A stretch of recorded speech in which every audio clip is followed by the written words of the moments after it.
Okay, that's me, Hank Wasiak. And that's my Twitter account. And here I am, an old school guy, and that's what I put up.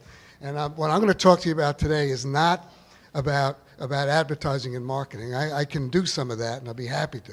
I'm going to talk to you about change and dealing with change. And that's what I had to do in my life. So that's me on Twitter.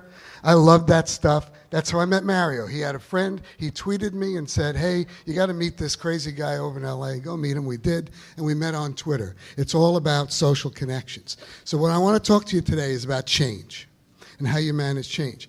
And when you hear change, what do? You usually get set back on your heels. Don't you? Change is not one of those words that comes at you in a positive way and say, holy crap, give it to me, I want it.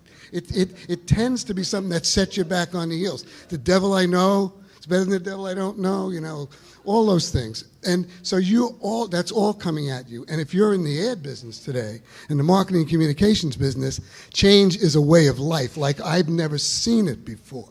So it's fantastic in terms of what you got to deal with. So how can you deal with change? I'm going to talk to you how I do it through something called asset-based thinking. And I want to clarify that it's called asset-based thinking, not acid-based thinking. A lot of people hear that. And I grew up in the 50s and 60s and had enough of that stuff, and I can tell you acid-based thinking will change your perspective on things. But this will change it a little differently. So that's what it's about. And it's asset-based thinking, and it's a powerful and positive way to live your everyday life. It's not profound, it's simply profound. And it's something I discovered when I had the bricks dropped on me.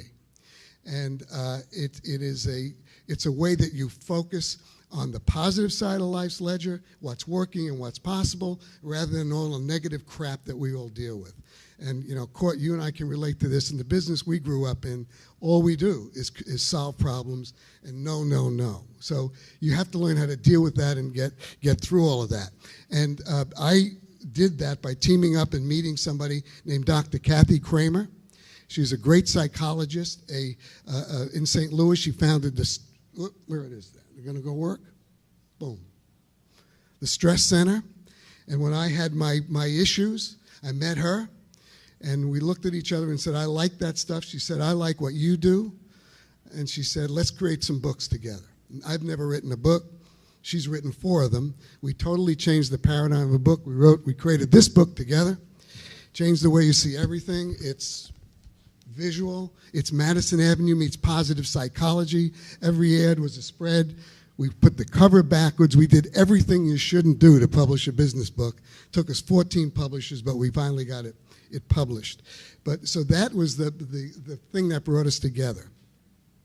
And we're now on our 3rd book, and the 3rd book there is for teens. We're taking that for teens. And if anybody wants to do something in their life and feel freaking great, it's go work with a tween or a teen, just like we were saying. You come out blown away. You learn all the time. So what you can do with asset-based thinking is look at change as the most positive, disruptive gift you've ever been given. And that's what I've learned to do, and still doing it every day.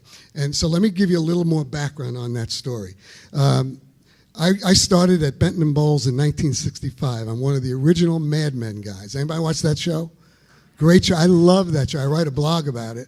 The only difference that I can tell you is it's pretty much spot on, but when I got there, we were smoking more than Lucky Strikes. They're going to get to that, I assume, but it's a great thing. So, but this was me.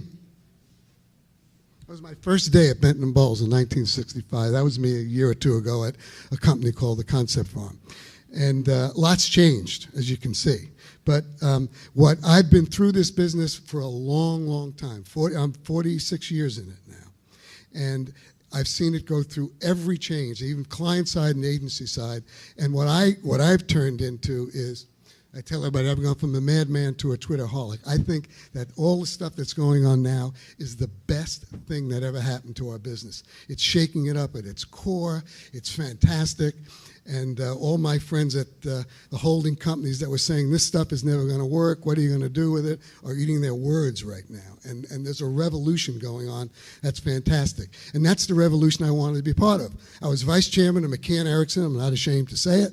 I was 62 at the time, running half the world from a can, put in a lot of time, and I was right in the middle of this digital revolution, and I was saying, wow, what can I do for this? I got a tap on the shoulder from my good friend John Dooner, who said, hey, Hank, you're 62, all this new stuff is coming, it's time to retire.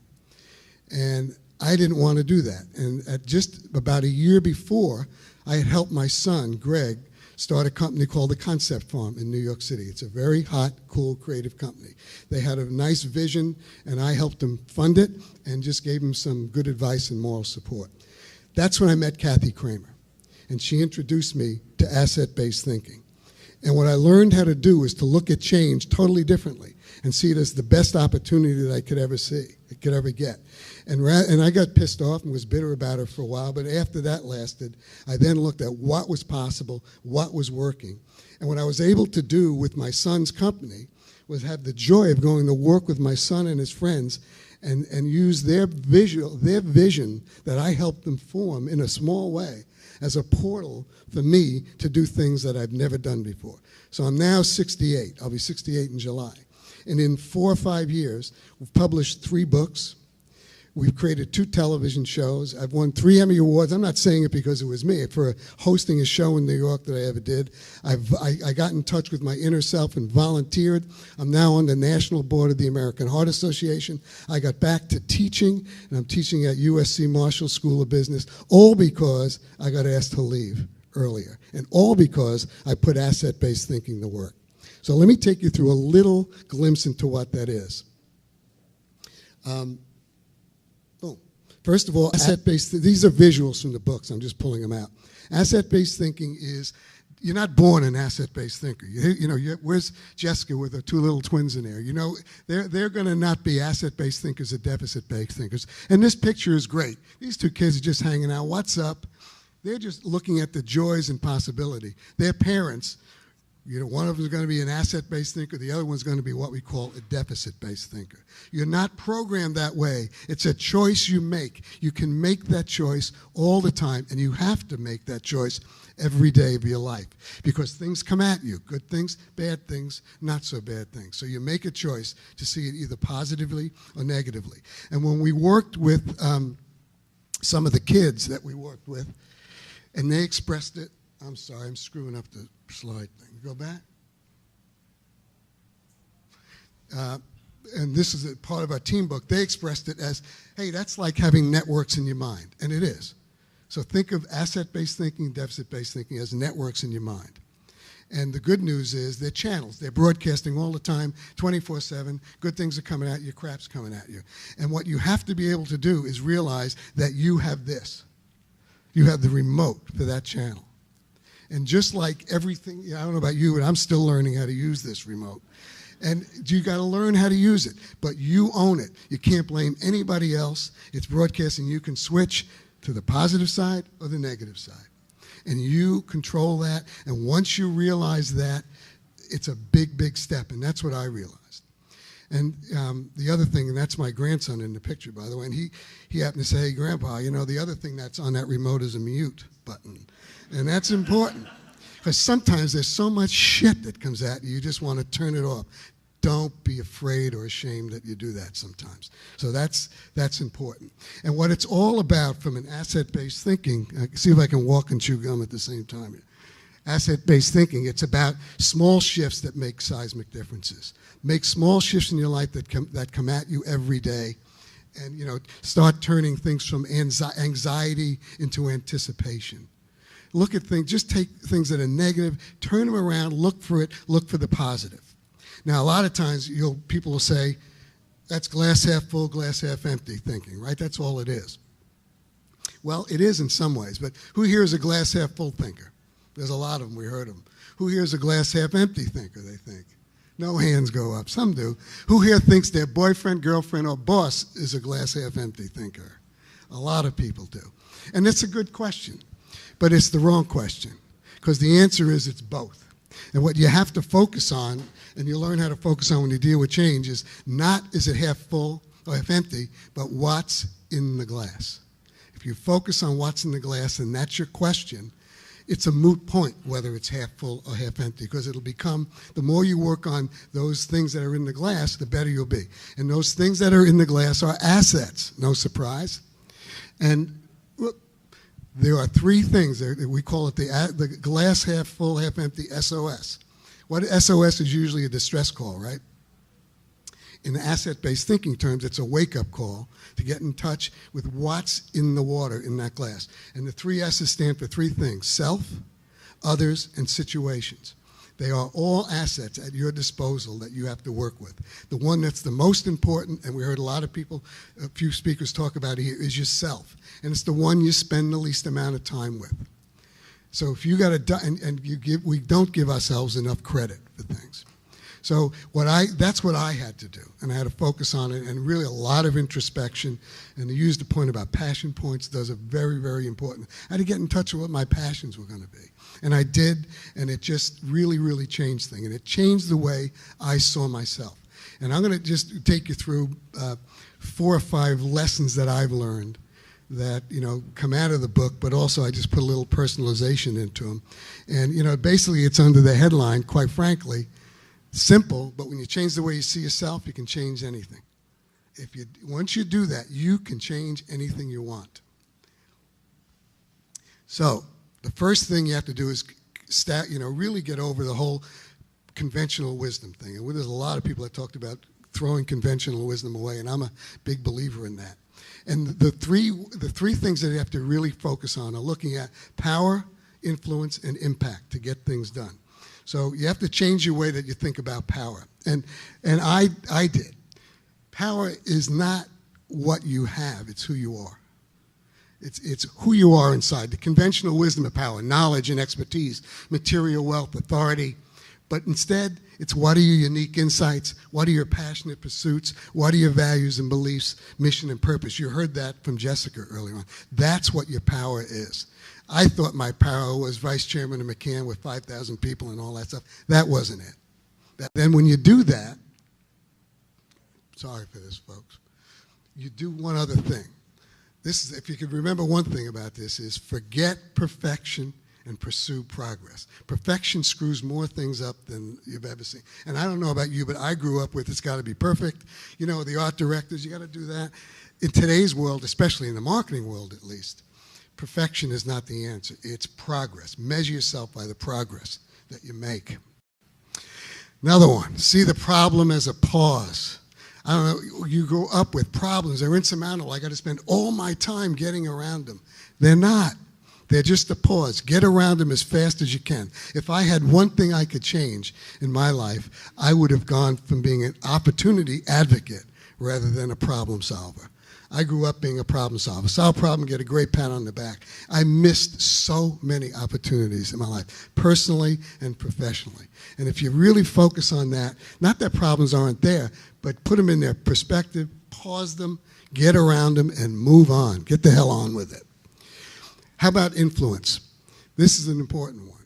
Instead of looking at my influence, and you heard about this about community, it's about our influence. Not my influence anymore, it's our influence, and that's enabled today by everything that's going on in social media. And the one that I like the most there is on the first. Instead of thinking about changing other people's minds, focus on having your mind changed. And that little shift for you will make a big difference in the way you see influence. I think the best influence you can have is when somebody changes your mind about something you've gotten through and you've done it together with them. It's a great reward. There's another one that we did an exercise with the teens. And we said, who's on your Mount Rushmore? Admire openly and often. Find people, not 10, but find 4 people that you think are great, and they'll change from time to time, and go tell them why, and admire them, and then learn from them. And the great news about that is what you admire in somebody else, you want more of in yourself. And you identify with that and you move it. So admire often, and this is a great visual I just had to share with you that one of the kids did. And when you do that, that's him with a picture of Babe Ruth trying to be a battle like that. You imitate shamelessly and often, and you realize that mentors matter. Mentors are so important. And at my stage of my life, I am the poster guy for reverse mentoring. I think that reverse mentoring, where you use younger people and people that are maybe do not have the level of experience that you have to teach you, reverse mentoring is fantastic. And then the last one is in terms of influence, and you heard it here today from the other three speakers. We often focus on three things: substance, sizzle, and soul, 3 S's. And most of us spend most of our time on substance. Cost of entry today, you can Google substance anytime you want. Don't worry about it. Sizzle, you have to stand out. It's not a bland world. But soul is the most important thing that's going to get you things done. And it's what it matters to you. And it's an inverse proportion. We spend most of our time on the substance and the sizzle, and the least amount of our time saying why it's important to me and crying about things and being emotional about it. That's why you got your funding. You put your soul on it, and you put it out there for everybody else to buy into. And that's what social media, I think, allows you to do today. The last thing is just conventional wisdom about impact. And what we try to do is to ask people to look at impact. It's not what you want. It is what you want, but not just that. We want it to be what you want and line it up with what the world needs. Finding something like that. If you can line those two things up, you hit a home run. And so what I've learned later in life is you find your mighty cause. We all have one in us. My mighty causes right now are 2. I'm going to save as many lives as I can at the American Heart Association, especially people with stroke victims. And we are going to take that teen book that we have and put it in schools and give them away and get curriculum. We're going to get kids thinking like asset-based thinkers. So everything I do, if I go, do anything from a business point of view, I align that with it. And it makes everything a lot better. It makes me better at everything that I do. And what you do is jump in. And there's one thing that I've learned, and it was hard for me, to make desire more important than fear. You grow up fearing things. If you make desire more important than fear, you run towards it and you go towards it. And that's a great thing to live by. And it's hard to do sometimes. Last but not least, live your legacy now. Don't wait till later on to leave something. Know what it is. But live it now and see it come alive in every day, and it is amazing what it can do for you. Where am I? So that's how asset-based thinking has brought me around to saying, screw it, I'm reinventing my life. I'm going to do it around my causes, and it re-energized me to say I want to be in this business, in the ad business, and really rock the world here. When I shouldn't be. I should be out playing golf. I do that, but I'm going to do this. And it's all because of asset-based thinking. And I see this when I talk to my students, you couldn't pick a better time to be in the marketing communications business. The world is open, the playing field is level, and it's passion and creativity that are going to rule it.